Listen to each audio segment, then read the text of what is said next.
Hello, আসসালামু আলাইকুম বন্ধুরা, সবাই কেমন আছেন? আশা করি সকলেই ভালো আছেন।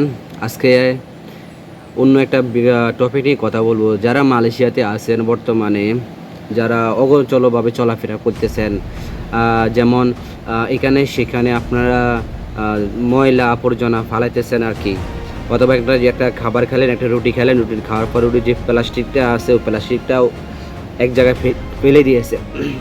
ভাই, সবার জন্য সতর্কবার্তা, এই ভিডিওটা সবার মাঝে শেয়ার করে দিবেন। যারা জানে না তারা জানতে পারবে, আপনার জন্য অনেক মানুষের উপকার আসতে পারবে। তো সবাই ভিডিওটা শেয়ার করে দিবেন। মালয়েশিয়ার নতুন করে আইন তো চালু হয়েছে, এটা তো আপনারা সবাই জানেন, অনেক আগে থেকে চালু হয়েছে জিনিসটা। আপনারা সবাই এই ব্যাপারে অবগত আছেন, যারা অবগত নাই তাদের জন্য এই ভিডিওটা। মালয়েশিয়া এখন আপনি যেখানে সেখানেও ময়লা ফালাতে পারবেন না। আপনি সিগারেট খেয়েছেন, একটা খাবার খেয়েছেন, যে কাগজটা আছে কাগজটা রাস্তার পাশে ফালা দিলেন অথবা কোনো এক জায়গায় ফালাতে পারবেন না।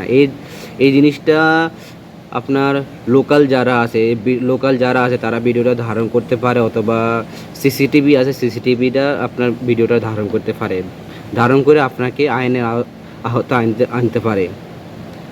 আমার কথা মনোযোগ দিয়ে শুনবেন।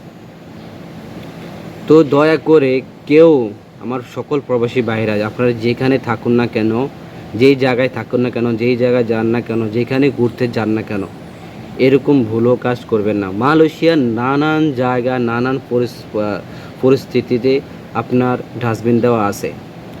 ময়লা সাম্পা, যেটা আমরা মালয়েশিয়া ভাষা বলি সাম্পা আর কি, সাম্পা ফালানোর জায়গা দেওয়া আছে। তো সাম্পার যেখানে দেওয়া আছে সেখানে সাম্পা পালাবেন না, এখানে ওখানে পালায়া পরে নিজেকে নিজেকে আপনার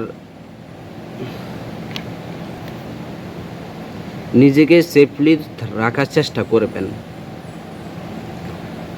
আপনারা তো স্ক্রিনে ভিডিওটা প্রথম থেকে আমি চালু করছি, স্ক্রিনে তো দেখছেন।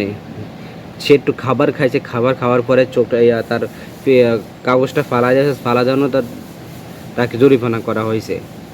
এই জিনিসটা কিন্তু আবার কিন্তু শুধু পরিণামের জন্য না, এই জিনিসটা পরিণামের জন্য না, শুধু সবার জন্য, মালয়েশিয়ার সবার জন্য, পরিণাম বলেন, লোকাল বলেন, টুরিস্ট বলেন, যারা আছে সবার জন্য এই আইনটা চালু হয়েছে এখন।